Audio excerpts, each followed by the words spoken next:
السلام علیکم۔ دیا وائس چینل میں آپ سب کو خوش آمدید۔ میرے شوہر نے گرم دال سے بھری پلیٹ میرے چہرے پر پھینک دی۔ غلطی سے کھانے میں نمک بہت زیادہ تھا۔ میری ساس دروازے پر کھڑی ہنستی رہی۔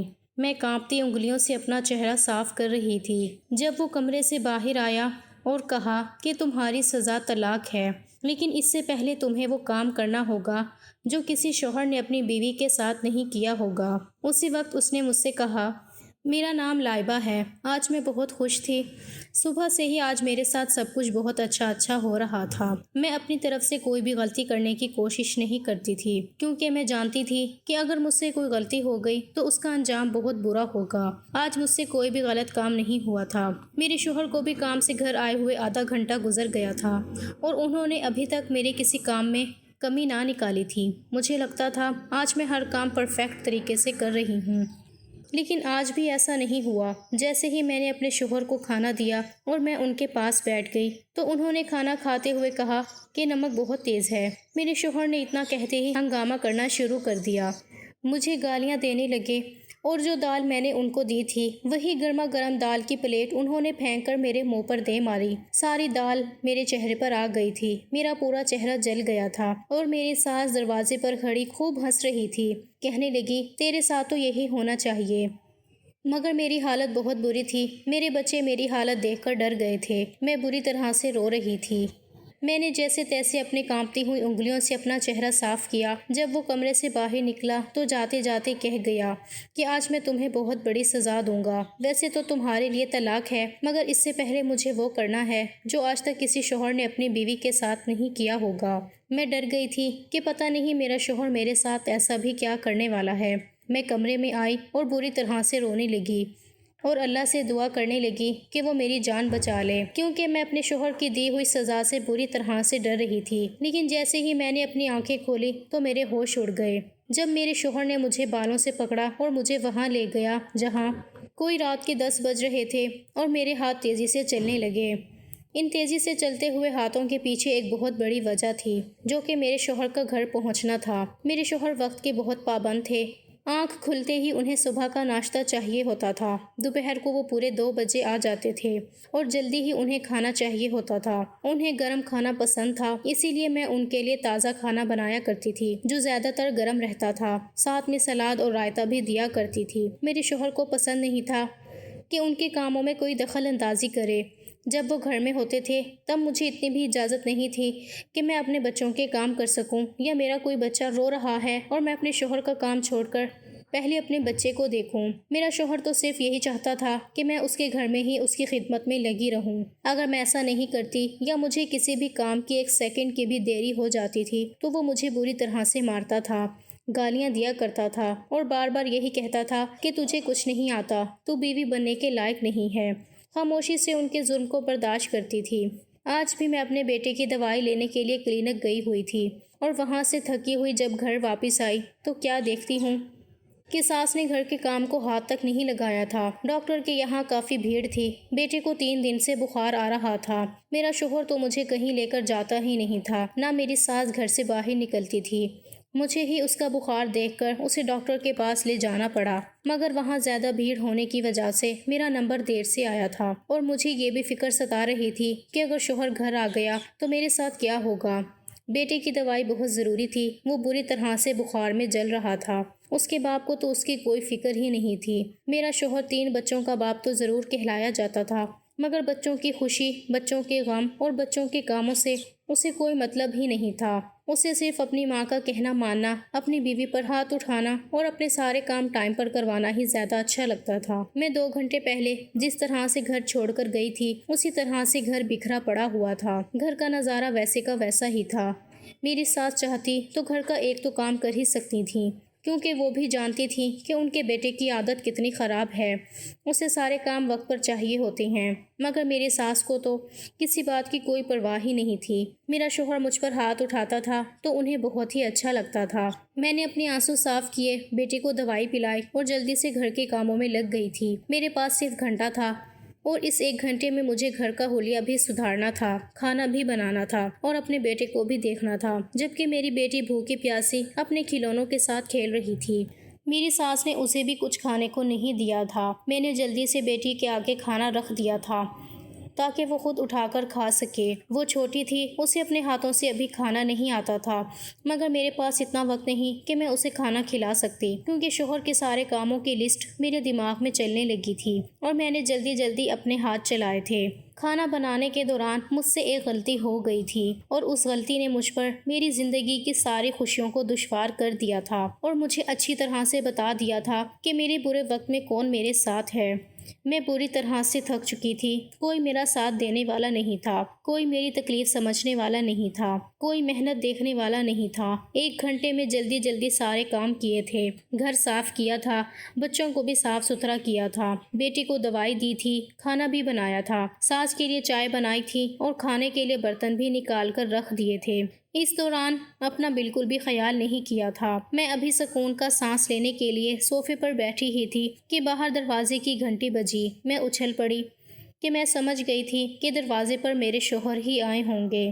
وہ بہت ہی سخت مزاج کے انسان تھے، جن کے آتے ہی گھر میں ہنگامہ کھڑا ہو جاتا تھا اور ایمرجنسی لاگو ہو جاتی تھی۔ جلدی جلدی میں نے جا کر دروازہ کھولا، ان کے ہاتھ سے بیگ لیا اور ان کو ٹھنڈے پانی کا گلاس ٹرے میں رکھ کر دیا۔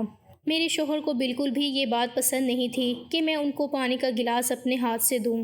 اگر میں انہیں بنا ٹرے کے گلاس دیا کرتی تھی تو وہ مجھے بہت ڈانٹتے تھے۔ انہوں نے پانی پینے کے بعد فوراً سے کہا کہ کھانا لگاؤ، میں نہانے جا رہا ہوں۔ اتنے میں نے جھک کر ان کے پیروں سے جوتے اور جرابیں اتار رہی تھی۔ ان کے چہرے پر پسینہ آیا ہوا تھا۔ میں نے فوراً سے تولیہ اٹھایا اور ان کے چہرے سے پسینہ صاف کرنے لگی، پھر کمرے میں آئی اور الماری سے ان کے کپڑے نکالے۔ میرے شوہر باتھ روم میں نہانے کے لیے چلے گئے تھے اور میں کچن میں کھانا گرم کرنے کے لیے گیس پر رکھ آئی تھی اور باقی ٹائم میں جلدی جلدی میز پر کھانا سیٹ کرنے لگی۔ مجھے سکون تھا کہ آج کوئی گڑبڑ نہیں ہوئی ہے، لیکن مجھے کیا پتا تھا کہ یہی سکون میری بربادی کی ذمہ داری بننے والا ہے اور میں ایک ایسی مصیبت کا شکار ہونے والی ہوں جس کے بارے میں مجھے پتا بھی نہیں ہے۔ میرے شوہر باتھ روم سے نہا کر نکلے تو جلدی سے میں نے ان کو ان کے کپڑے دیے۔ انہوں نے کپڑے پہنے، تیار ہوئے اور پھر جلدی سے کھانا کھانے کے لیے بیٹھ گئے تھے۔ کچن میں بھاگی، کھانا ڈش میں نکالا اور ان کے برابر والی کرسی پر بیٹھ گئی تھی، کیونکہ ان کو کھانا کھاتے وقت میری موجودگی بھی ضروری ہوتی تھی۔ اگر میں ان کے آس پاس نہیں ہوتی تو وہ بار بار چلاتے رہتے تھے اور خوب غصہ کرنے لگ جاتے تھے۔ ان کے گھر میں ہوتے ٹائم پر مجھے بچوں کو بھی کمرے میں بھیجنا پڑتا تھا یا پھر سلانا پڑتا تھا، کیونکہ ان کو بچوں کا رونا دھونا بالکل بھی پسند نہیں تھا۔ میں اپنے شوہر کو کھانا کھاتے ہوئے دیکھ ہی رہی تھی۔ ان کو میں دال پہلے ہی پلیٹ میں نکال کر دے چکی تھی، ابھی انہوں نے پہلا نوالا ہی لیا تھا۔ اس کے بعد انہوں نے جو حرکت کی وہ مجھے زندگی بھر یاد رہ جانے والی تھی۔ انہوں نے اسی وقت وہ دال کی پلیٹ میرے چہرے پر پھینک دی تھی۔ پلیٹ دور جا گری تھی اور ساری دال میرے چہرے اور کپڑوں پر آ گئی تھی، یہاں تک کہ ہاتھوں پر بھی آ گئی تھی۔ یہ سب ہونے سے میرے ہوش اڑ گئے تھے اور میں ایک دم سے اپنی آنکھیں بند کر کے تیز آواز میں چیخی تھی، یہاں تک کہ میری چیخوں کی آواز پورے گھر میں سنائی دے رہی تھی۔ میرے بچے ڈر کر رونے لگے تھے اور میری ساس نے اپنے کمرے سے نکل کر یہ تماشا دیکھا تھا، لیکن مجال ہے کہ انہوں نے مجھے کوئی سہارا دیا ہو، انہوں نے میری مدد کی ہو یا پھر تسلی کے 2 بول ہی بول دیے ہوں۔ وہ تو اپنے کمرے کے دروازے پر کھڑی ہو کر ایسے مسکرا رہی تھیں جیسے کوئی بہت بڑی جنگ جیت گئی ہوں۔ ان کے چہرے پر کوئی افسوس نہیں تھا، وہ یہ تماشا بڑے شوق سے دیکھ رہی تھیں۔ میرے شوہر نے آگے بڑھ کر میرے بال پکڑ لیے، میں چلائی، چہرے اور ہاتھوں پر بری طرح سے جلن محسوس ہو رہی تھی۔ میرے شوہر نے میرا سر پکڑا اور ڈش میں رکھی ہوئی بچی ہوئی دال میں میرا منہ ڈبونے لگے۔ میری چیخیں تیز ہو گئی تھیں۔ میں نے کہا، کیا ہوا؟ کیا کر دیا ہے میں نے؟ جیسے ہی یہ سوال پوچھا تو میرے شوہر نے میرے منہ پر ایک زوردار تھپڑ دے مارا تھا۔ میرا چہرہ ویسے ہی کھانے کی جلن سے بالکل لال ہو چکا تھا اور میرا پورا چہرہ جل رہا تھا۔ وہ کہنے لگے کہ تم جیسی بیکار اور جاہل عورت سے شادی کر کے میں نے اپنی زندگی کی سب سے بڑی غلطی کر دی۔ اب میں تمہیں اپنے گھر میں اور برداشت نہیں کر سکتا۔ اب غلطی سدھارنے کا وقت آ گیا ہے۔ تمہیں پتہ ہے کہ دال میں نمک کتنا زیادہ تیز ہے کہ مجھے کچھ بھی ہو سکتا تھا۔ تم سے کبھی مرچ تیز ہو جاتی ہے، کبھی نمک کم ہو جاتا ہے۔ سمجھ نہیں آتا کہ تمہیں کھانا کب بنانا آئے گا۔ آخر کیا سیکھ کا ہے تم نے اپنے گھر پر؟ دیکھو یہ میری محنت کی کمائی ہے، فضول کی کمائی نہیں ہے جو تم اس میں سارے پیسے برباد کر رہی ہو اور ڈھنگ کا کھانا بنا کر بھی نہیں دیتی ہو۔ وہ مجھے باتیں سنانے لگے۔ انہوں نے مجھے ہاتھ سے پکڑ کر زمین پر دھکا دے دیا تھا اور پھر ایک ایسی بات کہی جس نے میرے پیروں تلے سے زمین نکال دی تھی۔ انہوں نے مجھ سے کہا کہ آج تو میں تمہیں طلاق دے کر ہی رہوں گا، تمہاری جیسی عورت کی میرے گھر میں کوئی جگہ نہیں ہے، لیکن طلاق دینے سے پہلے میں تمہارے ساتھ ایک ایسا سلوک کروں گا جسے دیکھ کر میرے سینے میں ٹھنڈک ہو جائے گی اور اس کے بعد تم ہمیشہ ہمیشہ کے لیے میری زندگی سے باہر نکل جاؤ گی۔ یہ سن کر میں تڑپ اٹھی تھی اور وہیں بلک بلک کر رونے لگی تھی۔ وہ دن مجھے آج بھی یاد آنے لگا جب میں شادی کر کے اس گھر میں آئی تھی اور تبھی سے ہی میری بربادی کی شروعات ہو چکی تھی۔ اس سے پہلے ہی میری زندگی پھولوں کی طرح خوبصورت تو نہیں تھی، میری زندگی میں کانٹے ہی کانٹے تھے۔ جب سے میں نے آنکھ کھولی تو آزمائشوں میں خود کو گھرا ہوا دیکھا تھا۔ میں بلک بلک کر روتی تھی اور دعا کرتی تھی، کہتی تھی یا اللہ کبھی میری زندگی کی تکلیف ختم ہوگی یا نہیں، آخر کب تک مجھے تکلیف سہنی پڑے گی، یا پھر میری زندگی تکلیف کا ہی دوسرا نام ہے۔ میں نے کبھی نہیں سوچا تھا کہ زندگی میں مجھے کبھی ایک مسکراہٹ بھی نصیب نہیں ہوگی۔ پتہ نہیں اللہ نے میری زندگی اتنی مشکل کیوں بنائی ہے؟ یہ سوال بار بار میرے دماغ میں آتا رہتا تھا۔ میری زندگی کی کہانی میری پیدائش کے وقت شروع ہوئی تھی اور اب ختم کب ہونی تھی یہ تو مجھے خود کو بھی پتہ نہیں تھا۔ میں نے جب اپنی آنکھ کھولی تھی تو خود ایک ایسے گھر میں خود کو پایا تھا جہاں زندگی کی ہر آسائش موجود تھی، لیکن شاید گھر والوں کو مجھے اپنانے میں کوئی دلچسپی نہیں تھی، کوئی مجھ سے پیار نہیں کرتا تھا، یا پھر شاید میں ان پر ایک اور بوجھ بڑھانے کے لیے اس دنیا میں آ گئی تھی۔ وہ لوگ مجھے بوجھ کے سوا کچھ بھی نہیں سمجھتے تھے۔ میری پیدائش کی نہ تو خوشی منائی گئی تھی نہ مٹھائیاں بانٹی گئی تھیں، حالانکہ میں دوسری اولاد تھی اور دوسری اولاد کا ہونا کوئی بہت زیادہ انہونی کی بات نہیں ہوتی۔ میرے لیے تو یہ ایک بہت بڑا حادثہ ثابت ہوا تھا کہ میں ایک ایسے گھر میں پیدا ہو گئی تھی جہاں میری کسی کو کوئی ضرورت ہی نہیں تھی۔ امی اور ابو اچھے خاصے گھر سے تھے، لیکن ان کی سوچ وہی پرانی اور دقیانوسی تھی۔ میری دادی کو بیٹا چاہیے تھا اور میری ماں نے 2 بیٹیوں کو پیدا کیا تھا۔ یہ بات میری دادی کو بالکل بھی اچھی نہیں لگی تھی۔ مجھے تو جیسے اس گھر میں ایک فالتو سامان سمجھ کر دوسروں کو دے دیا گیا تھا تاکہ دوسرے لوگ بھی مجھ سے فائدہ اٹھا سکیں، اور یہیں سے میری زندگی کی کایا پلٹنی شروع ہو گئی تھی۔ میرے پاپا اپنے والدین کے اکلوتے بیٹے تھے، ان کا کوئی اور بھائی بہن نہیں تھا، اس لیے میری دادی کی ہمیشہ سے یہی خواہش تھی کہ ان کے بیٹے کے یہاں صرف بیٹے ہی پیدا ہوں تاکہ ان کا خاندان بڑھ سکے اور نسل آگے بڑھے۔ ایسا نہیں تھا کہ میری دادی کو بیٹیاں نہیں چاہیے تھیں، انہیں بیٹیاں بھی چاہیے تھیں، لیکن بیٹیوں کے ساتھ بیٹا بھی چاہیے تھا۔ میرے پاپا بھی اولاد میں بیٹا چاہتے تھے کیونکہ پہلے سے ہی ایک بیٹی موجود تھی، لیکن جب امی دوسری بار حاملہ ہوئیں اور پھر میری پیدائش ہوئی تو مجھے دیکھتے ہی جیسے سب کے خواب مٹی میں مل گئے تھے۔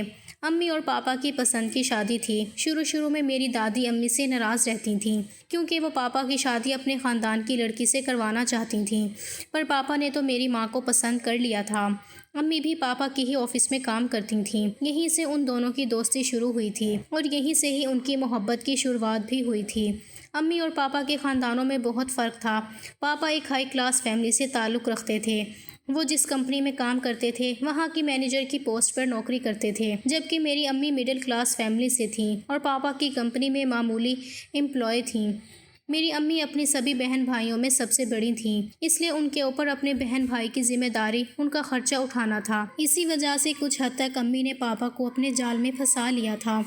یہ کہنا ٹھیک تو نہیں ہے، لیکن یہی سچ تھا، کیونکہ امی ایک بہترین زندگی گزارنا چاہتی تھیں اور اس کے لیے ضروری تھا کہ وہ کسی امیر انسان سے شادی کر لیں۔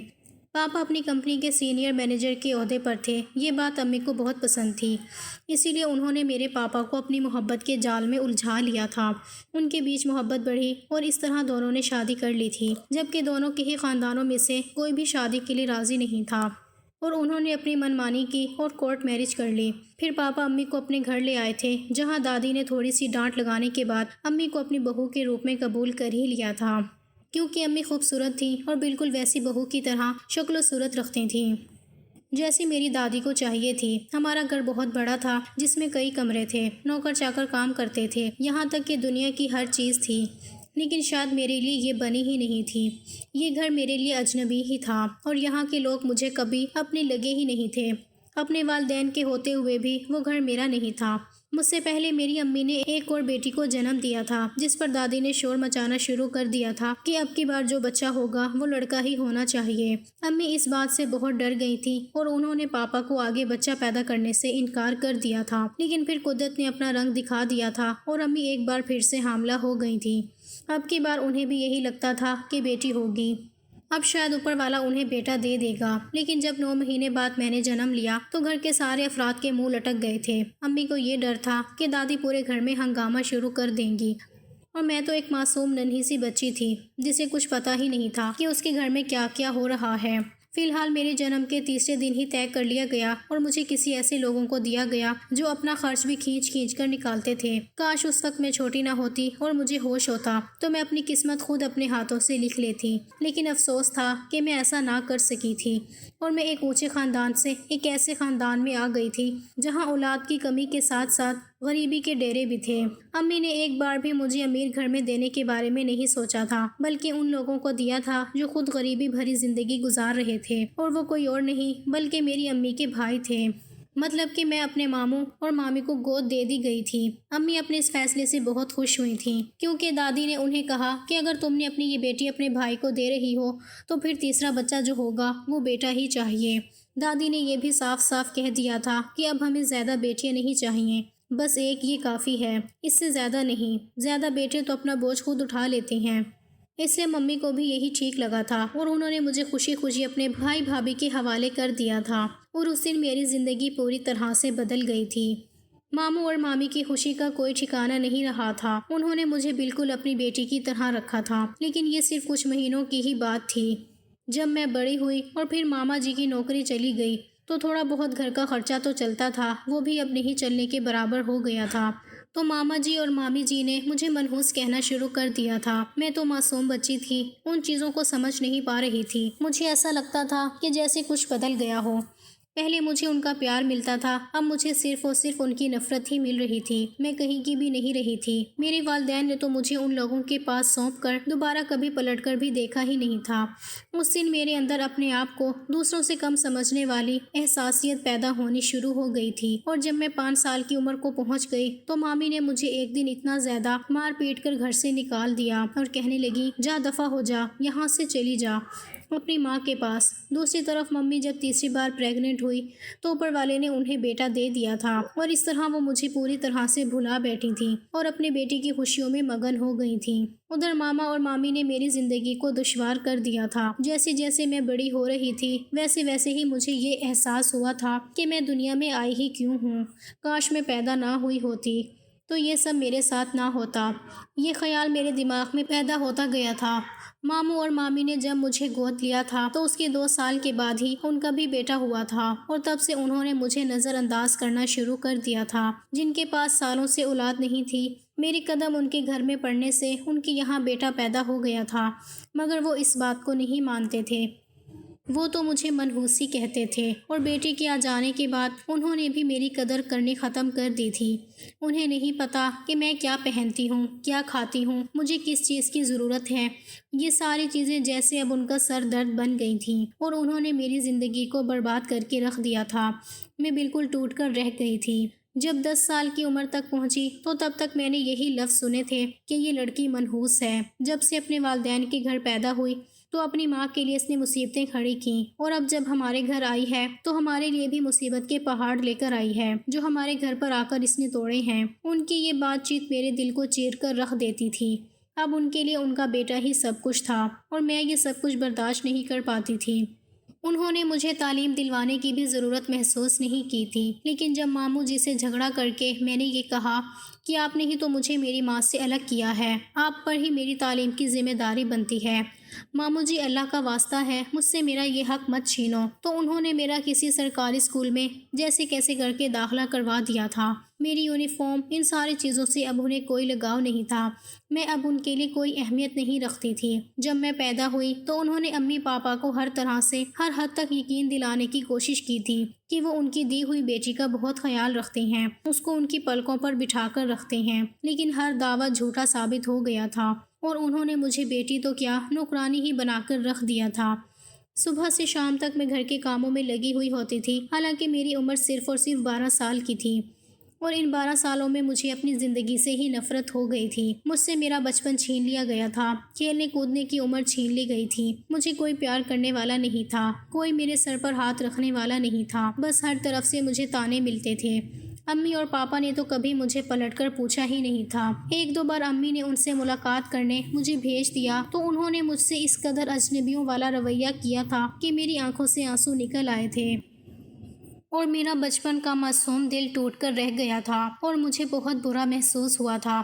میں نے سوچا تھا کہ صرف میرا اللہ ہی ہے، اس کے علاوہ میں کسی اور کے لیے کوئی اہمیت نہیں رکھتی ہوں۔ میری زندگی ایک دم سے جیسے بدل کر رہ گئی تھی۔ میں اب دن رات اوپر والے سے ہی باتیں کرتی ہوں اور اسی کو اپنا دوست بنا لیا ہے۔ وقت بڑھتا جا رہا تھا، میں نے سرکاری اسکول میں پڑھتے ہوئے ہائی اسکول مکمل کر لیا تھا، تو ماموں اور مامی نے جلد سے جلد میرے رشتے دیکھنا شروع کر دیے تھے، کیونکہ اب میں جوان ہو گئی تھی اور خوبصورت بھی تھی۔ وہ میرے لیے رشتے بھی ایسے تھے، کبھی کسی کی عمر 50 سال ہوتی تو کبھی کسی ایسے کا رشتہ ڈھونڈ رہے ہوتے تھے جو بوڑھا ہوتا تھا، تو کبھی کسی ایسے کے رشتے کے لیے ہاں کر دیتے تھے جسے بیوی نہیں صرف بچے سنبھالنے والی نوکرانی کی ضرورت ہوتی تھی۔ میں ان ساری چیزوں سے تنگ آ گئی تھی اور روتے ہوئے دعا کرتی تھی کہ اے اللہ مجھ پر رحم کرو اور مجھے ایسے لوگوں کے حوالے کر دو کہ وہاں میری زندگی آسان ہو جائے، کیونکہ بچپن سے لے کر اب تک میں اپنی زندگی کی بہت سی تکلیفوں سے گزرتی آئی ہوں۔ اب مجھے سکون چاہیے، لیکن میری دعا پوری نہیں ہوئی، بلکہ مجھے تو ایسا لگتا تھا کہ جیسے ابھی زندگی میں اور بھی بہت ساری تکلیفیں آنی باقی ہیں اور مجھے اس کے لیے مضبوط ہونا تھا۔ دن اسی طرح سے گزرنے لگے تھے، تبھی ہمارے پڑوس میں ایک نئی عورت آ کر رہنے لگی تھی۔ اکثر وہ مجھے چھت پر دن رات کپڑے سکھاتے ہوئے دیکھتی، تو ایک دن انہوں نے مجھے اپنے پاس بلایا اور پوچھا کہ بیٹی تم کون ہو؟ کیا تمہارے والدین زندہ نہیں ہیں؟ میں ہمیشہ دیکھتی ہوں کہ تمہیں ڈانٹ پڑ رہی ہوتی ہے اور کبھی کبھی تو مار بھی پڑتی ہوئی دیکھتی ہوں، کیا بات ہے؟ کیا تم ان کی سگی اولاد نہیں ہو؟ یہ سن کر میری آنکھوں میں آنسو آ گئے تھے۔ میں نے ان سے صرف اتنا کہا کہ جب اپنے ہی منہ پھیر لیں تو پھر پرایوں سے کیا شکایت کرنی۔ میری عمر 16 سال کی تھی۔ میں نے انہیں صرف اتنا بتایا تھا کہ میں ان کی سگی بیٹی نہیں ہوں۔ انہوں نے مجھے پال پوس کر بڑا کیا ہے، زبردستی میرے والدین سے لے لیا تھا اور میرے سگے والدین نے بھی انہیں شوق سے دے دیا تھا۔ بس یہیں سے میری کہانی شروع ہوئی ہے اور میں اب تک ذلیل اور رسوا ہوتی چلی آ رہی ہوں۔ آنٹی کو مجھ پر بہت زیادہ ترس آیا تھا اور انہوں نے مجھے اپنے گلے سے لگا لیا تھا۔ وہ کہنے لگی کہ بیٹی تمہیں کسی چیز کی بھی ضرورت ہو تو مجھ سے کہہ دیا کرو، مجھے تمہیں دیکھ کر بہت ترس آتا ہے۔ میری بھی کوئی بیٹی نہیں ہے، مجھے بہت ہی شوق تھا کہ میری کوئی بیٹی ہو جس سے میں باتیں کیا کروں اور اس سے اپنے دل کا حال کہا کروں۔ سمجھو آج سے تم میری بیٹی ہو۔ یہ سن کر میری آنکھوں میں آنسو آ گئے تھے اور میں نے ان سے دوستی کر لی تھی۔ یہ دوستی میری مامی سے چھپی ہوئی تھی، ورنہ کسی کو یہ بات پسند نہیں آتی کہ میں آنٹی سے باتیں کرتی ہوں۔ مامی تو مجھے گھر میں چھپا کر رکھ لیتی۔ اب مجھے کوئی بھی پریشانی ہوتی تھی تو میں بے جھجک آنٹی سے اپنی پریشانی شیئر کرنے لگی تھی۔ وہ ہر بار مجھے سنبھالتی تھیں۔ مامی نے ایک بار پھر سے میرے رشتے دیکھنے شروع کر دیے تھے اور انہوں نے آنٹی کے بیٹے کا رشتہ بھی ٹھکرا دیا تھا، جبکہ آنٹی میری مدد کرنا چاہتی تھیں۔ میں انہیں بہت پسند تھی، اس لیے وہ مجھے گھر کی بہو بنانا چاہتی تھیں۔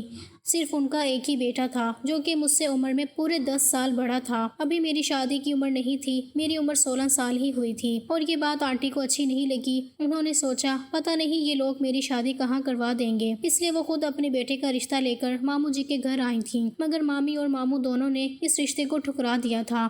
یہ بات مجھ پر بجلی بن کر گری تھی، کیونکہ آنٹی سچ میں ایک بہت اچھی اور شریف انسان تھیں۔ انہوں نے ایک دو بار مامی سے کہا اس بچی کی ذمہ داری لی ہے اور اب تم اس کی ذمہ داری سے دور ہو رہی ہو، تمہیں ایسے کام نہیں کرنے چاہیے، جب ذمہ داری لی ہے تو اسے اچھے سے نبھاؤ۔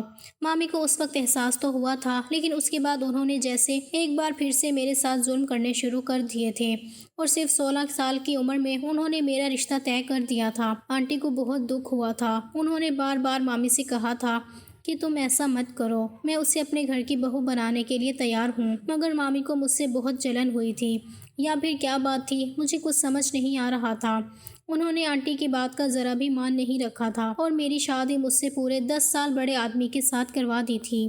وہ میری زندگی کا سب سے خطرناک اور ڈراؤنا دن تھا، اور مجھے اس بات کا تھوڑا بھی اندازہ نہیں تھا کہ میری زندگی میں اب سکون نہیں بلکہ میرا سب کچھ برباد ہونے والا ہے۔ ڈراؤنا اس وجہ سے کہ میرے سسرال میں اور میرے مائکے میں کوئی فرق نہیں رہا تھا۔ ماموں اور مامی نے تو جیسے مجھے ایک بوجھ کی طرح اتار پھینکا تھا، اور پھر اس کے بعد کیا ہوا میں لفظوں میں آپ لوگوں کو نہیں بتا سکتی۔ میرے سسرال والے شروع میں تو مجھ سے بہت پیار کرتے تھے، میری ساس میرے ساتھ اچھے سے بات کرتی تھی، مگر شوہر کا رویہ سخت تھا۔ وہ اصولوں کے بہت پابند تھے اور اپنا کام ٹائم پر کروانا پسند کرتے تھے۔ وہ لوگ پہلے بالکل میرے ماموں اور مامی کی طرح تھے، لیکن اس کے بعد انہوں نے جو کچھ میرے ساتھ کرنا شروع کیا اس نے میرے پورے وجود کو ہلا کر رکھ دیا تھا۔ میرے اصلی والدین کو مجھ سے کسی بات کا کوئی مطلب نہیں تھا۔ انہوں نے میری کوئی خیر خبر لینے میں دلچسپی نہیں رکھی تھی، نہ انہوں نے کبھی یہ پتہ کرنے کی کوشش کی تھی کہ میں کس حال میں اپنی زندگی گزار رہی ہوں، بلکہ وہ تو اپنی زندگی میں بزی ہو گئے تھے۔ انہوں نے اپنی بیٹی کو مطلب بہن کی اچھی جگہ پر شادی کروا دی تھی، اسے بہت سارا جہیز دیا تھا، اور یہاں مجھے جہیز نہ لانے کی سزا ملتی تھی۔ مجھے اپنے سسرال میں بہت کچھ برداشت کرنا پڑا تھا۔ میرے شوہر بہت سخت انسان تھے، انہوں نے کبھی مجھے پیار محبت کی نظر سے نہیں دیکھا تھا، اور نہ ہی کبھی میری عزت کی تھی۔ الٹا ہر وقت وہ مجھے چھوٹی چھوٹی باتوں پر ٹوکتے رہتے تھے، کبھی کسی غلطی پر تو کبھی کسی غلطی پر۔ شادی کو 1 سال ہو گیا تھا، اور یہ سال میں نے طعنوں اور بے عزتی میں گزار دیا تھا۔ کہا جاتا تھا کہ تمہیں اولاد کیوں نہیں ہو رہی، تمہیں گھر کے کام نہیں آتے تھے، تمہیں ڈھنگ بھی نہیں ہے، میں ایک پھوڑ بہو ہوں۔ یہ سب کچھ میری ساس سے مجھے سننا پڑتا تھا، اور شوہر اپنی ماں کی ہر ایک بات کو سنتے تھے۔ انہوں نے کبھی بھی مجھ سے وجہ پوچھنے کی کوشش محسوس ہی نہیں کی تھی۔ جب کبھی ان کی ماں انہیں پٹیاں پڑھاتی تو وہ الٹا مجھ پر ہی آ کر برس پڑتے تھے، اور مجھ پر ہاتھ اٹھانے سے بھی پرہیز نہیں کرتے تھے۔ ہر دن میری آنکھوں سے آنسو بہتے تھے، میں بہت تھک گئی تھی۔ ایک دن جو صرف میرا نام کا مائکہ تھا، ماموں اور مامی جی کا گھر، میں ان کے گھر جا کر بیٹھ گئی تھی کہ دوبارہ کبھی سسرال نہیں جاؤں گی، تو ماموں جی اور مامی نے میرا ہاتھ پکڑ کر مجھے گھر سے باہر نکال دیا اور کہنے لگے کہ یہاں تھوڑی بہت دیر کے لیے آنا ہے تو ضرور آؤ، مگر ہمیشہ کے لیے تمہیں ہم نہیں رکھ سکتے، تمہیں گود لینا ہی ہماری سب سے بڑی غلطی تھی۔ انہوں نے اپنے بیٹے کی بھی شادی کر دی تھی، اور اس کی بیوی آ چکی تھی۔ اب تو میرا آنا بالکل بھی بند ہو گیا تھا، اور میں بے بس اور مجبور ہو گئی تھی۔ میں نے اس دوران کئی بار اپنے اصلی والدین سے بات چیت کرنے کی کوشش کی تھی۔ ایک بار امی سے فون پر بات ہوئی تھی، لیکن انہوں نے جیسے میری پریشانی پر دھیان ہی نہیں دیا تھا، الٹا مجھے ہی نصیحت دینے لگیں کہ بیٹا شروع میں سب کو برداشت کرنا پڑتا ہے، تم بھی برداشت کرو۔ جبکہ میں انہیں کیا بتاتی کہ میں کیا کیا برداشت کر رہی ہوں اور کیسی زندگی گزار رہی ہوں۔ میرا نام کا مائکہ بھی مجھے بالکل سکون نہیں دے سکا، اور اب سسرال میں تو جیسے ہر حد پار کر دی تھی۔ کھانے میں اگر تھوڑی بھی کمی ہو جاتی تھی تو میرے شوہر وہی چیز اٹھا کر پھینکنا شروع کر دیتے تھے، اور ساس دور کھڑی ہو کر تماشا دیکھتی تھی۔ اپنے بیٹے کو بالکل بھی نہیں روکتی تھی، نہ یہ کہتی تھی کہ یہ بھی کسی کی بیٹی ہے، اگر آج تم اس کے ساتھ اچھا سلوک کرو گے تو کل کو تمہاری اولاد کے ساتھ یہ سلوک ہوگا۔ لیکن نہ میری ساس کو کسی کا ڈر تھا، اور نہ ہی میرے شوہر کو یہ پتا تھا کہ عورت کے ساتھ کیسا سلوک کیا جاتا ہے۔ انہیں تو بس اپنا کام اور اپنی عزت پیاری تھی، اور انہوں نے مجھے اپنے پیروں کے نیچے روند کر رکھ دیا تھا۔ ایک دن ایسا حادثہ ہوا، اس نے مجھے ہلا کر رکھ دیا تھا۔ میں 3 بچوں کی ماں بن چکی تھی۔ بچوں کو جنم دینے میں مجھے شادی کے بعد 4 سال کا وقت لگ گیا تھا۔ پہلے میری بیٹی پیدا ہوئی تھی، اور اس کے بعد میں نے 2 بیٹوں کو جنم دیا تھا۔ تب جا کر میری ساس تھوڑا تھم چکی تھیں۔ ان کے طعنے تو ختم ہو گئے تھے، لیکن پیٹھ پیچھے وار کرنا انہوں نے نہیں چھوڑا تھا، اور پھر وہ ہوا جس کا میں نے کبھی سوچا بھی نہیں تھا۔ اس رات میرے بیٹے کی طبیعت خراب تھی۔ میرے شوہر تو میرے برابر میں بستر پر آرام سے سو رہے تھے، اور میں ساری رات کی جاگی ہوئی تھی۔ صبح میری آنکھ دیر سے کھلی تو میرے شوہر نے بہت سی باتیں سنا دی تھی۔ میں چپ چاپ ان کی باتیں سنتی رہی تھی۔ سر میں بے حد درد ہو رہا تھا۔ ساری رات جو نیند نہیں آئی تھی، میری ساس نے بھی ہنگامہ مچانا شروع کر دیا تھا کہ کیسی عورت ہے، اسے کسی چیز کا خیال ہی نہیں ہے کہ شوہر بھوکا ہی کام پر چلا گیا ہے، اسے اسی بات کا انتظار رہتا ہے کہ اسے کوئی کام کرنا نہ پڑے۔ میں سارے کام کر کے بھی سب کی باتیں سن کر بھی چپ چاپ اپنی ساس کی باتیں سنتی رہی۔ میرے اندر برداشت بہت زیادہ پیدا ہو گئی تھی۔ آخرکار میں نے کافی لمبا وقت درندوں کے بیچ جو گزار دیا تھا۔ میرے شوہر کے جاتے ہی میں نے سکون کا سانس لیا تھا، اور اپنے بیٹے کو لے کر ڈاکٹر کے پاس آ گئی تھی۔ وہاں ڈاکٹر کے پاس لمبی لائن دیکھ کر میرے ہوش اڑ گئے تھے، کیونکہ آج میرے شوہر نے کہا تھا کہ وہ جلدی گھر آ جائیں گے، اور اب میری سانسیں تیز ہو گئی تھیں کیونکہ ڈاکٹر نے دوائیوں کی ایک لمبی لسٹ تھما دی تھی۔ میڈیکل پر بھی پہلے سے ہی بہت بھیڑ تھی۔ وہاں جا کر لائن میں کھڑے ہو کر اپنے بخار میں تڑپتے ہوئے بیٹے کو اپنی گود میں چھپا کر میں نے 1 گھنٹہ انتظار، تب کہیں جا کر مجھے دوائی ملی تھی۔ میں فوراً سے رکشے میں بیٹھ کر اپنے گھر آ گئی تھی، جہاں میں نے جلدی جلدی ہاتھ چلایا تھا۔ میرے پاس صرف 1 گھنٹہ باقی تھا۔ 1 گھنٹے کے بعد میرے شوہر کو آ جانا تھا اور میں نے روبوٹ کی طرح کام کیا تھا، کیونکہ ساس نے تو روز کی طرح میری کوئی مدد نہیں کی تھی اور بستر پر بیٹھی ہوئی میرا انتظار کرتی رہی۔ میں نے جلدی جلدی ہاتھ چلا کر کھانا تیار کر لیا تھا۔ میرے شوہر آئے تو انہیں کھانا دیا اور یہیں سے گڑبڑ شروع ہو گئی تھی۔ آج میں پہلی بار کھانا چکھنا بھول گئی تھی۔ غلطی سے اس میں 1 چمچ نمک زیادہ پڑ گئی تھی اور جیسے ہی میرے شوہر نے کھانے کا پہلا نوالا لیا، انہیں نمک تیز لگا اور انہوں نے کچھ بھی نہ سوچا اور وہ ابلتی ہوئی دال جو میں نے انہیں ابھی لا کر دی تھی، اسے انہوں نے میرے منہ پر دے ماری۔ میں حیران رہ گئی تھی۔ جلن سے میرا پورا وجود جلنے لگا تھا۔ کھانا اتنا گرم تھا کہ میرے چہرے پر لال دھبے صاف نظر آ رہے تھے اور میں پھوٹ پھوٹ کر اور چلا چلا کر رو رہی تھی۔ میرے بچے مجھے دیکھ کر رونے لگے تھے اور مجھ سے لپٹ گئے تھے، لیکن میرے شوہر کو پھر بھی مجھ پر کوئی رحم نہ آیا۔ اس نے مجھے ایک زوردار تھپڑ مارا اور مجھے دور دھکا دے دیا۔ میں نے اپنے چہرے کو صاف کیا تو آنکھیں دھندلانے لگی تھیں، آنکھوں میں بھی جلن محسوس ہو رہی تھی۔ میں اونچا اونچا رونے لگی تھی۔ میری ساس دور کھڑی ہو کر تماشا دیکھ کر ہنس رہی تھی اور کہنے لگی کہ تمہارے ساتھ تو ایسا ہی ہونا چاہیے تھا۔ مجھے لگا کہ اب میں زمین میں دھنس جاؤں گی۔ تبھی میرے شوہر نے میرے بال پکڑ کر مجھے زور سے دھکا دیا تھا اور ایک ایسی بات کہی جسے سن کر میں کانپ اٹھی تھی۔ انہوں نے مجھ سے کہا کہ تو صرف طلاق کے لائق نہیں ہے، بلکہ تجھے تو میں ایسا کر کے چھوڑوں گا جو آج تک کسی نے اپنی بیوی کے ساتھ نہیں کیا ہوگا۔ یہ سن کر میں نے پھٹی پھٹی نگاہوں سے انہیں دیکھا کہ طلاق سے پہلے بھی کوئی ظلم باقی رہ گیا ہے جو میرا شوہر مجھ پر ڈھانا چاہتا ہے۔ میری آنکھوں سے لگاتار آنسو نکل رہے تھے۔ میں نے اپنے شوہر کے سامنے ہاتھ جوڑ دیے، کیونکہ یہ سوچنا تو آسان تھا کہ اس سے طلاق لے کر میں الگ ہو جاؤں گی، لیکن ایسا کرنا بہت مشکل تھا۔ لیکن اس کے بعد جو کچھ میرے شوہر نے کیا، مجھے اس کو چھوڑنے کا فیصلہ بہت آسان لگا تھا۔ میں دوڑ کر اپنے کمرے میں بند ہو گئی تھی۔ رات کے نہ جانے کون سے وقت میرے شوہر نے مجھے اٹھایا اور کپڑے پہننے کے لیے دیے۔ کہنے لگے یہ پہن کر تیار ہو جاؤ۔ وہ دلہن کے کپڑے تھے اور کہنے لگے جو کچھ آج تو نے کیا ہے، یہ جانتے ہوئے بھی کہ مجھے کھانا کتنا پرفیکٹ چاہیے ہوتا ہے، تو نے اس بات کا خیال نہیں رکھا، تو آخر بیوی کس بات کی ہے؟ میں تجھے طلاق تو دے ہی رہا ہوں، لیکن اس سے پہلے تجھے تیار ہونا ہوگا۔ اس کی زور زبردستی سے میرے کپڑے بدل گئے تھے اور میں تیار ہو کر باہر آئی تو اس نے مجھے دلہن کی طرح میک اپ کرنے کے لیے کہا تھا۔ میں روتی جا رہی تھی اور اس کے ہاتھ میں پکڑی بندوق کو دیکھ کر ڈر بھی لگ رہا تھا کہ اگر مجھے کچھ ہو گیا تو میرے بچوں کا کیا ہوگا۔ اور یہیں سے میرے شوہر نے درندگی کی شروعات کر دی تھی۔ جب میں تیار ہو گئی اور میری آنکھوں میں آنسو تھے تو اس نے مجھے آنکھیں صاف کرنے کے لیے کہا اور ہاتھ پکڑ کر مجھے ڈرائنگ روم میں بٹھا دیا تھا، جہاں کا نظارہ دیکھ کر میری آنکھیں پھٹی کی پھٹی رہ گئی تھیں۔ وہاں اس کے دوست بیٹھے ہوئے تھے، لگ بھگ کوئی 10 دوست تھے جو مجھے درندوں کی طرح دیکھنے لگے تھے۔ مطلب میرے شوہر نے مجھے اپنے دوستوں کے حوالے بیچ دیا تھا اور میرے شوہر نے مجھے طلاق بھی دے دی تھی۔ اپنے دوستوں کو اشارہ کیا اور کہا کہ اس عورت کو نوچ نوچ کر اسے وہاں پہنچا دو جہاں سے اس کی واپسی ممکن ہی نہ ہو سکے۔ میں اس کے بچے بھی اس سے چھین لوں گا۔ یہ عورت سزا کے لائق ہے جو اپنے شوہر کا خیال نہ رکھ سکی۔ یہ سن کر میری برداشت ختم ہو گئی تھی۔ میں نے اسی وقت ادھر رکھا گلدان اٹھا کر اپنے شوہر کے سر پر دے مارا تھا۔ اس کے دوستوں کو انگلی اٹھا کر زور زور سے چلاتے ہوئے کہا تھا کہ خبردار، اگر تم میں سے کوئی بھی آگے بڑھا تو میں اپنے بھائی کو بلا لوں گی جو خفیہ ایجنسی میں نوکری کرتا ہے، اور اس کے بعد تم لوگوں کا کیا حال ہوگا وہ تم اچھی طرح سے جانتے ہو۔ میرے شوہر کی حالت دیکھ کر ہوش اڑ گئے تھے۔ میرے شوہر کے سر سے لگاتار خون بہہ رہا تھا اور وہ درد سے تڑپ رہا تھا۔ یہ لوگ صدمے میں آ گئے تھے اور فوراً وہاں سے بھاگ گئے۔ تبھی میں نے پولیس کو کال ملائی تھی اور اپنے بچوں کو لے کر گھر سے بھاگ گئی تھی۔ راستے میں ہی پولیس کی گاڑی دیکھی تو میں روتے ہوئے ان سے مدد مانگ کر وہیں سڑک پر بیٹھ گئی تھی۔ انہوں نے میری حالت دیکھی تو انہیں اندازہ ہی نہیں ہوا کہ آخر میرے ساتھ ہوا کیا ہے۔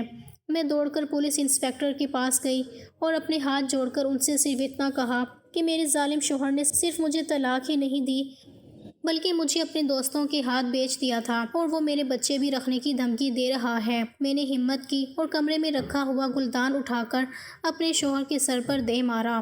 یہ سب کچھ میں نے اپنے بچاؤ میں کیا۔ مجھے اپنے بچوں کی جان کی فکر ہے۔ وہ مجھ سے بدلہ ضرور لے گا اور میری جان کا دشمن بن جائے گا۔ اس نے مجھ پر بہت ظلم کیے ہیں۔ ساتھ ہی میں نے وہاں موجود لیڈیز پولیس کو اپنے چہرے پر موجود نشان دکھائے تو انہوں نے مجھے ساتھ چلنے کے لیے کہا۔ سب سے پہلے انہوں نے میرے کپڑے بدلوائے اور پھر میں اپنے بچوں کو اپنی گود میں لے کر سینے سے لگائے پولیس انسپیکٹر کو سب کچھ بتانے لگی کہ میرے شوہر نے میرے ساتھ آج تک کیا کیا کیا تھا، اور آج تو اس نے حد ہی پار کر دی تھی۔ مجھے غلط عورت سمجھ کر اس نے مجھے بیچنے کی ٹھان لی تھی، لیکن اس پر میری عزت نے جوش مارا اور میں نے اپنی طاقت سے اسے زخمی کر کے ہسپتال پہنچا دیا۔ پولیس انسپیکٹر نے مجھے کہا کہ وہ بری طرح زخمی ہو چکا ہے اور ہسپتال پہنچ گیا ہے۔ اس نے تمہیں جان سے مارنے کی دھمکی بھی ہمارے سامنے دی ہے، لیکن اب تمہارے بیان کی روشنی میں ہم نے اسے گرفتار کر کے اس پر قتل کا مقدمہ چلایا ہے۔ انہوں نے میرے جسم پر موجود ظلم کے نشان کی بھی ایک پوری رپورٹ بنائی تھی، اور اس طرح میرے شوہر کو جیل ہو گئی تھی۔ بیوی کے ساتھ ظلم کے کیس میں، قتل کے کیس میں اور دماغی ٹارچر کرنے اور مار پیٹ کے کیس میں پولیس نے اسے گرفتار کر لیا تھا، اور میں رو پڑی تھی کہ اب میں کہاں جاؤں گی، کیونکہ میرا کوئی ٹھکانہ نہیں۔ تھک ہار کر ماموں مامی کے گھر پہنچی تو وہاں جا کر پتہ چلا کہ وہ لوگ اور بھی زیادہ غریب ہو چکے ہیں۔ انہوں نے میرے سامنے ہاتھ جوڑ دیے اور کہنے لگے کہ اگر تم یہاں رہنے لگو گی تو ہمارا بیٹا ہمیں بھی گھر سے نکال دے گا۔ اور وہاں سے منہ لٹکا کر میں واپس لوٹ رہی تھی کہ مجھے ایک جانی پہچانی سی آواز آئی۔ میں نے پیچھے پلٹ کر دیکھا، اپنی آنکھوں پر یقین نہیں کر سکی کہ وہ کوئی اور نہیں بلکہ آنٹی تھی۔ میں ان سے جا کر بری طرح سے لپٹ گئی تھی اور ایسا روئی تھی کہ جیسے میرے اندر بہت سارا غبار بھرا ہوا ہو اور وہ پھٹ کر باہر نکل آیا تھا۔ آنٹی نے میری بہت زیادہ مدد کی تھی اور انہوں نے ہر طرح سے میری کوشش کی تھی کہ مجھے ان کے گھر میں کسی پریشانی کا سامنا نہ کرنا پڑے۔ وہ مجھے اپنے گھر لے گئی تھی۔ ان کا بیٹا وکیل بن چکا تھا اور اب دوسرے شہر میں رہتا تھا اور دوست کے ساتھ کوئی کاروبار بھی کر رہا تھا۔ آنٹی نے جیسے ہی اسے فون پر بتایا کہ لائبہ بچوں کے ساتھ یہاں آئی ہے، اس کے شوہر نے اسے طلاق دے دی ہے، تو اس نے نہ جانے ایسا کیا کہا کہ آنٹی حیران رہ گئی تھی۔ میں نے آنٹی سے صرف 2-3 دن کا وقت مانگ لیا تھا اور کہا تھا کہ میں آپ پر بوجھ نہیں بنوں گی، میں جلد ہی اپنا کوئی ٹھکانہ تلاش کر کے یہاں سے لوٹ جاؤں گی۔ میں نے اپنے بچوں کو آنٹی کے حوالے کر کے بہت سارے کام کرنے کی کوشش کی تھی۔ تب مجھے ایک عورت نے بتایا کہ اگر تمہیں سلائی آتی ہے تو سلائی کرنا شروع کر دو، اور اگر بچوں کو پڑھا سکتی ہو تو شام میں بچوں کو ٹیوشن پڑھا لیا کرو، اس طرح تمہارا خرچہ دھیرے دھیرے نکل آئے گا۔ میں نے ان کی بات پر دھیان دینا شروع کر دیا تھا، لیکن اس سے پہلے میں نے اپنے پاس موجود زیور بیچ کر ایک گھر کرائے پر لے لیا تھا اور میں آنٹی کے گھر سے اپنے بچوں کو لے کر چلی آئی تھی۔ حالانکہ آنٹی نے مجھے بہت منع کیا تھا، لیکن میں ان کا بس اتنا ہی احسان لے سکتی تھی۔ اس سے زیادہ احسان لیتی تو شاید خود سے نظر نہیں ملا پاتی۔ میں نے اوپر والے کا نام لے کر اپنے بچوں کو سرکاری اسکول میں داخل کروا دیا تھا، کیونکہ میرے بچے بہت چھوٹے تھے اور میرے شوہر اور ساس کو بالکل بھی پڑھائی کروانے میں کوئی دلچسپی نہیں تھی۔ اس لیے میں نے اپنے بل بوتے پر انہیں سرکاری اسکول میں داخلہ دلوایا تھا اور خود سارا دن گھر میں بیٹھ کر سلائی کرتی رہتی تھی۔ سلائی بھی میں نے مامی کو دیکھ کر سیکھی تھی۔ جب میں گھر کے سارے کام کرتی تھی اور مامی اپنے کپڑے سلائی کرتی تھی تو میں چپکے چپکے ان کو دیکھتی رہتی تھی، اور آج یہی ہنر میرے کام آ گیا تھا۔ میری عمر صرف اور صرف 26 سال تھی اور ان سالوں میں میں نے جیسے کئی سالوں کا تجربہ حاصل کر لیا تھا۔ میرے شوہر کو تو جب سے ہی قید کی سزا ہو گئی تھی، یہ خبر میرے لیے بہت زیادہ خوشی کی خبر تھی۔ میں اس وقت نماز میں گڑ گڑائی تھی کہ وہ کبھی جیل سے باہر نہ آئے، اور جب مجھے پتا چلا کہ اسے بہت سالوں کی قید کی سزا ہوئی ہے تو میری خوشی کا کوئی ٹھکانہ نہیں رہا تھا۔ میرے بچے بہت زیادہ سنبھل گئے تھے اور میں نے انہیں بتایا تھا کہ اب میں ہی ان کا سب کچھ ہوں۔ انہوں نے کوئی سوال نہیں کیا، کیونکہ وہ میری طرح بہت صبر کرنے والے اور سمجھدار بچے تھے۔ انہوں نے اچھی طرح جان لیا تھا کہ ہمارے باپ نے ہماری ماں کے ساتھ اچھا نہیں کیا ہے۔ دن گزرنے لگے تھے، میں صبح سلائی کرنے بیٹھتی تو شام تک سلائی کرتی رہتی تھی، ساتھ ساتھ گھر کے کام بھی چلتے رہتے تھے، اور پھر شام کو میں ٹیوشن پڑھاتی تھی۔ مجھے اپنے ماموں مامی کی کوئی خبر مل سکی تھی اور نہ ہی مجھے اپنے سگے والدین کی کوئی خبر مل سکتی تھی۔ حالانکہ میں نے خود سے ہی ہر چیز سے کنارہ کر لیا تھا اور سوچا کہ جو بھی بنوں گی میں خود ہی بنوں گی، کسی کا سہارا نہیں لوں گی۔ حالانکہ آنٹی اکثر میرے پاس اور میرے بچوں کے پاس آ کر حال چال پوچھتی رہتی تھیں۔ اکیلی عورت کا رہنا ایک بہت ہی مشکل کام تھا، اور اس سلسلے میں بھی مجھے بہت زیادہ مشکل کا سامنا کرنا پڑا۔ کبھی کوئی مرد فری ہونے کی کوشش کرتا تو کبھی کوئی مرد بے وجہ تنگ کرتا تھا، اور جسے یہ پتا چلے کہ میں اکیلی ہوں تو ایک بار کچھ لڑکے میرے گھر کے دروازے کے باہر کھڑے ہو گئے تھے۔ لیکن پھر مجھے شیرنی بن کر انہیں بتانا پڑا کہ ایک عورت کا شکار اتنا آسان نہیں ہے، اور نہ ہی اسے اپنے جال میں پھنسانا اتنا آسان کام ہے۔ میں وقت سے پہلے مضبوط ہو گئی تھی، میرے بچے بھی اب بڑے ہونے لگے تھے۔ میں 28 سال کی عمر کو پہنچی تو اپنے پاس اچھی خاصی جمع پونجی اپنا پیٹ کاٹ کر میں نے جمع کر لی تھی۔ دن گزرنے لگے تھے، میں نے اپنے بچوں کے لیے اپنی بہت سی چاہتوں کو مارا تھا۔ تبھی ایک دن دروازے پر دستک ہوئی، میں نے دروازہ کھولا تو سامنے ایک بوڑھی عورت کھڑی ہوئی تھی۔ ان کے چہرے کی بناوٹ جانی پہچانی سی لگ رہی تھی۔ میں نے ان سے پوچھا، آپ کو کس سے ملنا ہے؟ تو انہوں نے کہا کہ مجھے تم سے ملنا ہے، اور وہ میرے گلے لگ گئی تھیں۔ مجھے پتہ چل گیا تھا کہ وہ کون ہے۔ وہ عورت میری سگی ماں تھی، جنہوں نے مجھ سے ہمیشہ آنکھیں موڑ لی تھیں اور کبھی پلٹ کر میرے بارے میں پوچھا بھی نہیں تھا۔ وہ مجھ سے مل کر روتی رہی، لیکن میں بالکل خاموش چہرے سے ان کو دیکھتی رہی۔ ان کے پہننے اور اوڑھنے، یہاں تک کہ ان کے ہاتھوں میں موجود زیور سے بھی میں اندازہ لگا سکتی تھی کہ وہ کس طرح خوشحال زندگی گزار رہے ہیں، لیکن میں ان سے امپریس نہیں ہوئی تھی۔ بھلا میں ان کے آنے سے کیسے خوش ہوتی؟ اس عورت سے میں نے زندگی میں ہمیشہ یہ شکایت رکھی کہ آخر انہوں نے مجھے ہی بلی کا بکرا کیوں بنایا تھا، لیکن میں چپ رہی۔ تب انہوں نے پاسپورٹ نکال کر میرے آگے بڑھایا اور کہنے لگی کہ سارے کاغذات پورے ہیں، تم ہمارے ساتھ باہر چلو۔ میں ان کی شکل دیکھتی رہ گئی تھی، مجھے ان پر تھوڑا بھی ترس نہیں آیا تھا، جبکہ ان کے ہاتھوں سے لے کر میں نے ٹکڑے ٹکڑے کر دیے تھے۔ میں نے صرف اتنا کہا کہ آپ مجھ سے ملنے آئی ہیں، یہی بہت ہے۔ لیکن جس طرح میں نے زندگی میں پریشانیوں کو اکیلے ہی سہا ہے، آگے بڑھنے کا فیصلہ کیا ہے، مجھے کسی کی ضرورت نہیں ہے۔ اب آپ دوبارہ یہاں پر مت آنا، کیونکہ آپ کی بیٹی، جسے آپ نے اپنے بھائی اور بھابھی کو گود دے کر بات ختم کر دی تھی، وہ وہیں پر مر گئی تھی۔ اب آپ سے میرا کوئی تعلق نہیں ہے۔ امی کی آنکھوں میں آنسو تھے، لیکن مجھے بھی کوئی رحم نہیں آیا تھا، نہ میرے دل میں نرمی پیدا ہوئی تھی، کیونکہ جو کچھ میں نے سہا تھا مجھے پتا تھا، اس لیے میں کیسے ان کے ساتھ چلی جاتی۔ کچھ دیر بیٹھی رہی اور پھر اٹھ کر چلی گئی، دوبارہ کبھی واپس نہ آنے کے لیے۔ میرا دل رو پڑا تھا، لیکن میں کیا کرتی؟ جو انسان میرے ساتھ میرے برے وقت میں موجود نہیں تھا، میں کیسے انہیں اپنے اچھے وقت میں اپنے پاس آنے کی اجازت دے دیتی؟ دروازہ بند کر کے کافی دیر میں روتی رہی تھی، تب بھی وہ دروازہ دوبارہ بجا۔ دروازہ کھولا تو سامنے آنٹی کھڑی مسکرا رہی تھیں، اور ان کے ساتھ ان کا بیٹا بھی تھا، جو مجھ سے عمر میں بڑا تھا۔ مجھے دیکھ کر مسکرایا۔ آنٹی اندر آئیں اور کہنے لگیں کہ بس بہت ہو گیا، تم نے اکیلے زندگی گزار لی، اب ہمیں بھی موقع دو اپنی خدمت کا۔ تمہاری جیسی صبر کرنے والی لڑکی میں نے کہیں نہیں دیکھی۔ مجھے ان کی بات سمجھ نہیں آئی تھی، لیکن اس وقت میری آنکھیں پھٹی کی پھٹی رہ گئی تھیں جب انہوں نے میرے ہاتھ میں اپنے بیٹے کے نام کی انگوٹھی پہنائی، اور ان کے بیٹے نے ہاتھ جوڑ کر کہا کہ میں پچھلے اتنے سالوں سے تمہارا انتظار کر رہا ہوں، اور آج میرا انتظار ختم ہوا۔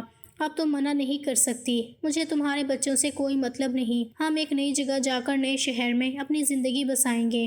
میں نے کاغذات پورے کر لیے ہیں، بس کچھ قانونی کارروائی بچی ہے، پھر میں، امی اور تم اور تمہارے بچے یہاں سے ہمیشہ کے لیے دوسرے ملک جا کر رہنے لگیں گے، جہاں کوئی غم نہیں ہوگا۔ یہ سب کچھ میرے لیے یقین کرنے کے قابل نہیں تھا، شاید میری ان دعاؤں کا صلہ تھا جو میں اکثر رات کو اٹھ کر مانگتی تھی۔ آنٹی کے بیٹے جیسے لائق اور سمجھدار شوہر اگر مجھے پہلے مل جاتا تو زندگی خوشحال ہو جاتی، لیکن ابھی بھی دیر نہیں ہوئی تھی۔ میرے بچوں نے میرے شوہر سے خوب دل لگا لیا تھا، اور اب میں ان کے ساتھ ایک دوسرے ملک میں سکون کی زندگی گزار رہی ہوں۔ میں اپنی زندگی کے پلٹتے ہوئے وقت پر حیران ہو کر مسکرا دیتی ہوں کہ اللہ نے میری زندگی میں خوشیاں ہی خوشیاں لکھنی تھی، لیکن بہت سے غموں سے گزار کر اب سارے غم ختم ہو گئے تھے، اور اب صرف خوشیاں ہی خوشیاں میری زندگی میں شامل ہیں۔